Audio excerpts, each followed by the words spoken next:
پھر شام کی طرف جائے گا، وہاں بھی چیخ لگا کر پھر یمن کی طرف متوجہ ہوگا، یہاں بھی آواز لگا کر شام کے وقت مکہ میں چل کر صبح کو اصفہان پہنچ جائے گا۔ لوگوں نے پوچھا کہ پھر کیا ہوگا؟ آپ نے فرمایا کہ مجھے معلوم نہیں۔ حضرت ابو ہریرہ کا قول ہے کہ اس کے جسم پر سب رنگ ہوں گے، اس کے 2 سینگوں کے درمیان گھوڑے پر سوار شخص کے لیے ایک راستے کی جگہ ہوگی، یعنی کہ 2 سینگوں کے درمیان اتنا فاصلہ ہوگا کہ ایک سوار بھی وہاں پر چل سکتا ہے۔ یہ موٹے نیزے اور بھالے کی طرح کا ہوگا، اس کے بال ہوں گے، کھر ہوں گے، داڑھی ہوگی مگر دم نہیں ہوگی۔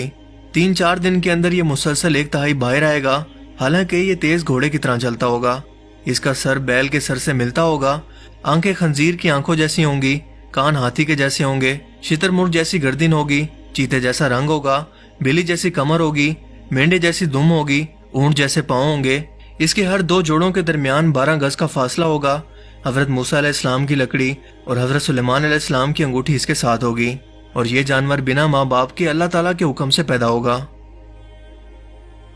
دوستو، اس وقت ایک اندازے کے مطابق ہماری زمین پر 1 کروڑ سے بھی زیادہ مخلوقات موجود ہیں، جن میں سے زیادہ تر کے بارے میں ہم جانتے ہی نہیں ہیں، اور اگر آج ہم ان جانوروں کی لسٹ بنانے لگیں تو ہر ایک کو دریافت کرنے کے اندر ہمیں تقریباً 1000 سال لگیں گے۔ ہم انسانوں کی سوچ اور کوشش بہت مختصر ہے، مگر اللہ تعالیٰ کی قدرت کچھ بھی نیا پیدا کرنے سے عاجز نہیں ہے، جس میں یہ جانور بھی شامل ہے۔ اب آپ کو یہ کلیئر کرتا چلوں کہ اس جانور کا ذکر قرآن پاک کے اندر بھی موجود ہے، لیکن اس کی جسامت کے بارے میں جو احادیث بیان کی جاتی ہیں، جب میں نے اس پر ریسرچ شروع کی تو پتہ چلا کہ زیادہ تر احادیث اس کے بارے میں صحیح نہیں ہیں، یعنی ان احادیث کے اتھینٹک ہونے کے بارے میں کوئی ثبوت موجود نہیں ہے جو یہ بتا سکیں کہ یہ جانور دراصل کس شیپ کے اندر ہوگا، کیا یہ واقعی جانور ہوگا، یا یہ کسی ٹیکنالوجی کے بارے میں بات ہو رہی ہے، یا کسی ایسے فتنے کے بارے میں جو کہ کافر اور مومن کو آخری وقتوں کے اندر بالکل الگ الگ کر دے گا۔ لیکن دوستو، میری ذاتی ریسرچ اور سوچ کے مطابق یہ جانور دراصل ایبسٹریکٹ معنوں کے اندر بیان کیا گیا ہے۔ مثال کے طور پر اللہ کے رسول صلی اللہ علیہ وآلہ وسلم نے دجال کی سواری کا ذکر کرتے ہوئے فرمایا کہ وہ ایک لمبے کانوں والے ایک گدھے پر سوار ہوگا جس کے نیچے 70,000 لوگ اکٹھے ہو سکتے ہوں گے، اور وہ تیز رفتار سواری ہوگی جو کہ چند ہی منٹوں کے اندر دنیا کے ایک کونے سے دوسرے کونے تک پہنچ جائے گی۔ اب ذرا غور کریں کہ کیا اس طرح کے کسی گدھے کا وجود ممکن ہے کہ جو کہ اتنی بڑی جسامت کا مالک ہو کہ اس کے نیچے 70,000 لوگ اکٹھے ہو جائیں؟ کیا یہ ممکن ہے؟ اور یہ بھی کہ وہ اتنی تیز رفتاری سے پانی اور خشکی پر سفر کرے کہ چند ہی لمحوں کے اندر ہزاروں کلومیٹر کا سفر طے کرے؟ بظاہر تو یہ ناممکن ہے، لیکن آج ہمارے سامنے اسٹیلتھ ایئر کرافٹ ٹیکنالوجی موجود ہے جو کہ آواز کی رفتار سے بھی تیز سفر کر سکتی ہے اور رڈار کی پکڑ میں بھی نہیں آتی۔ یہ تیز رفتار بھی ہیں، خشکی اور پانی دونوں جگہوں پر سفر کر سکتے ہیں، اور ان کے گدھے کی طرح کے کان بھی جو کہ ایبسٹریکٹ معنوں کے اندر اللہ کے رسول صلی اللہ علیہ وآلہ وسلم نے آج سے 1400 سال پہلے بیان کیے تھے، واضح طور پر دیکھے جا سکتے ہیں۔ یعنی کہ اللہ کے رسول صلی اللہ علیہ وآلہ وسلم یہ بات پہلے سے جانتے تھے کہ یہ سواری کیسی ہوگی، کس طرح سے کام کرتی ہوگی، لیکن کیا آج سے 1400 سال پہلے عرب کے صحرا کے اندر موجود صحابہ کرام کو یہ سمجھانا ممکن تھا کہ ایسی بھی کوئی اڑنے والی مشین ہوگی جو کہ پرندوں سے بھی زیادہ تیز منٹوں کے اندر سفر کرے گی اور کئی 100 کلومیٹر کا سفر طے کر کے اتنی تیز رفتاری سے پانی اور خشکی پر موجود ہوگی کہ جس کا اس وقت کے لوگ تصور بھی نہیں کر سکتے تھے؟ اسی لیے آپ صلی اللہ علیہ وآلہ وسلم نے گدھے کی مثال دے کر صحابہ کرام کو سمجھایا، جو جانور اس وقت اربوں کے اندر موجود تھا، مگر آج 1400 سال کے بعد ہمیں اس جانور کی سمجھ اب اسٹیلتھ ایئر کرافٹ کی صورت میں آ گئی ہے۔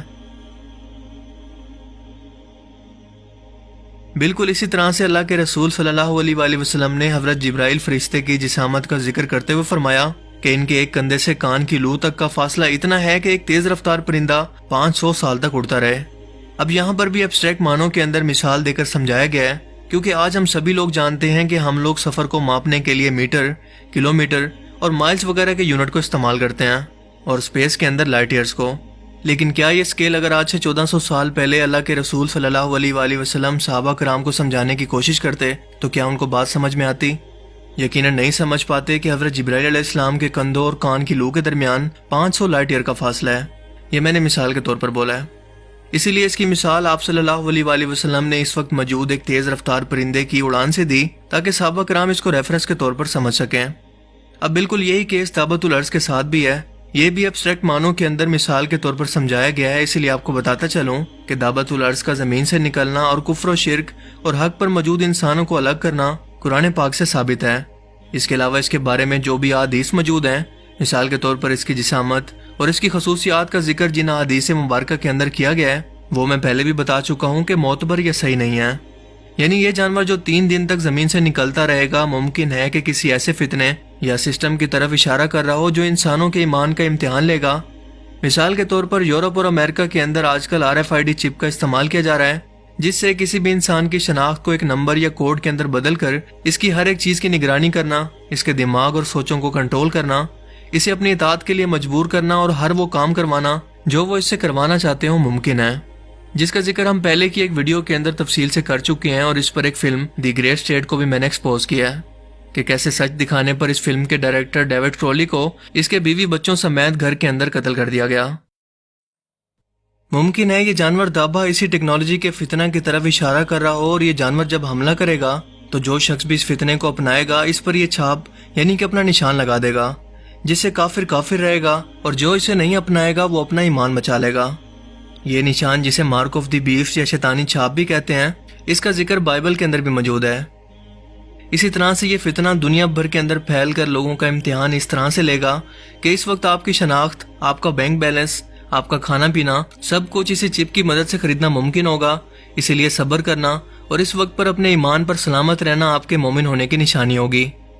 اس ٹاپک کو اگر آپ مزید ڈیٹیل سے سمجھنا چاہتے ہیں تو اس پر میری ایک پوری ویڈیو موجود ہے، جس کا لنک آپ کو ڈسکرپشن میں مل جائے گا۔ ہم انسان تو محض قرب قیامت کا وقت آنے سے پہلے اللہ کے رسول صلی اللہ علیہ وآلہ وسلم کی بیان کردہ نشانیوں کا بس اندازہ ہی لگا سکتے ہیں، لیکن اس وقت ان نشانیوں کے اندر بہت زیادہ شدت آ چکی ہے۔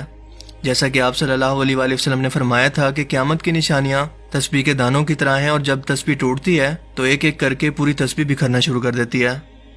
اللہ تعالی ہمارے ایمان کی حفاظت فرمائے اور ہمیں شیطانی فتنے کو سمجھنے کی توفیق عطا فرمائے، آمین۔